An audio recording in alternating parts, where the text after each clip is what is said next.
Would trading for another big name corner this offseason really be the greatest idea for the Miami Dolphins, trying to go into a win now mentality, or should they rely on developing their young corners into becoming better players in both year 2 for Xavier Howard and year 3 for Tony Lippett?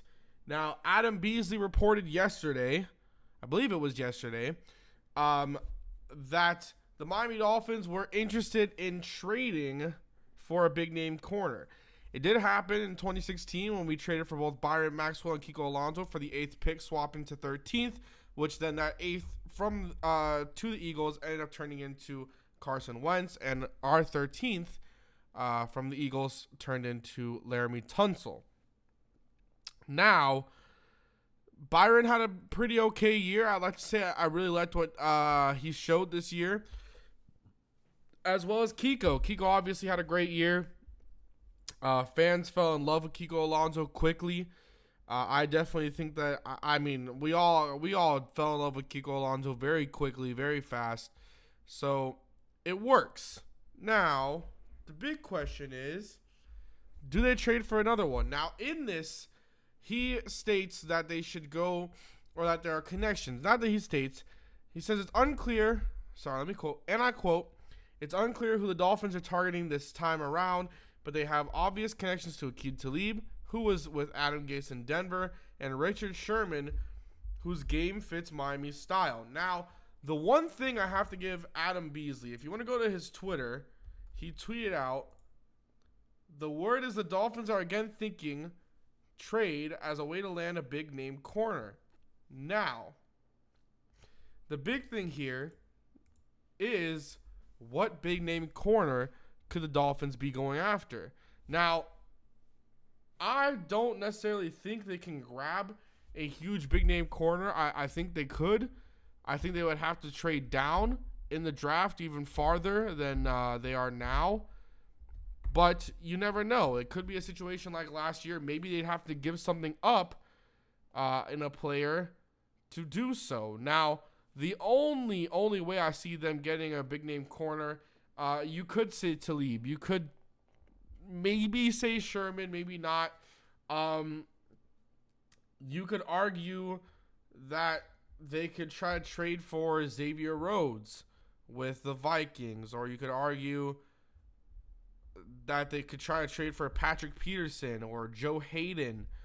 Joe Hayden, a guy who's quote-unquote damaged goods. I mean, if anything, I feel like the Joe Hayden trade would be more possible than anything on here. But I gave you the background. Let me give you my personal opinion here. I think that trading for another big-name corner could be very useful. The only thing I think that interrupts with that is scheme. Now, obviously, everyone talks about scheme. Some guys get put onto huge contracts. You want to bring in Albert Hainsworth, and they just never turn out to be the guy that they were supposed to be. Teams get draft the best player available. Sometimes that best player doesn't fit into their scheme.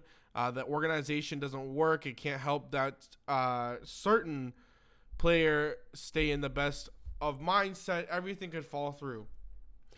A lot of teams make mistakes with scheme. A lot of teams make mistakes with going after big names. Now, I think the Dolphins made a very smart trade. At the time, I was a fan of the Kiko.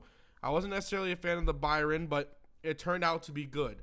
Now, I think this can also be something that turns out to be good if it goes our way. Now, once again, this happened towards the very beginning of free agency last year, once it became apparent that we were losing both Lamar Miller and Olivier Vernon. Now, I have another video coming out about free agency. That'll most likely be tomorrow. But it raises the question, should we go after another big-name corner, or should we go for maybe a big-name defensive lineman? I mean, there have been a lot of, not necessarily leaks, but there have been a lot of ties from Mr. Calais Campbell over there. If he does not get franchise tagged from Arizona, he has ties to Miami. Obviously, he went to UM. And there have been rumors that he could come down to Miami. I've seen a lot of people linking Jason Pierre-Paul and the Dolphins together. I'm a huge fan of JPP. I think it could be a great reunion. But, yeah. I don't know, or not reunion, but I think it could be a great joining. I think he would fit. We'd run a 4-3 scheme. I think he would fit greatly. I think him and Cameron Wake on opposite ends would be outstanding. His number 90 is available now that Earl Mitchell was cut. I think him, Sue, Jordan Phillips, or maybe just putting this out there. If the Dolphins were to spend heavily on their defensive line and not try to go through anything in the draft, seeing it, maybe a guy that they want is not available in that first round, why not, putting this theory out there, going to the defensive line really quick, why not put out an offer to JPP, sign him long term? He's 27. You still have Cameron Wake. You still have Ndamukong Suh. You have Jordan Phillips. Why not offer a 1-year deal to Calais Campbell and have him play defensive tackle? He has the body to. He has the style to. I know they'll love to get more out of Jordan Phillips, but if you can rotate Ndamukong Suh, Calais Campbell, Cameron Wake, Jordan Phillips, JPP, and let's say you do draft a lineman, which they're going to in maybe the second round or third in that compensatory pick, that could work out. We have 3 fifth-round picks. Anything could go our way, but with the corner situation, I'm not too sure.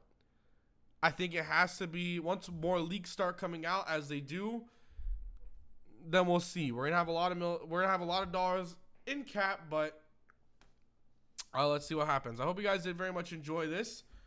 Doesn't really go too deep into it, but yeah, I hope you guys did enjoy. I will talk to you guys next time. Make sure you guys go and subscribe to the channel. Make sure you like the video. Until next time, peace.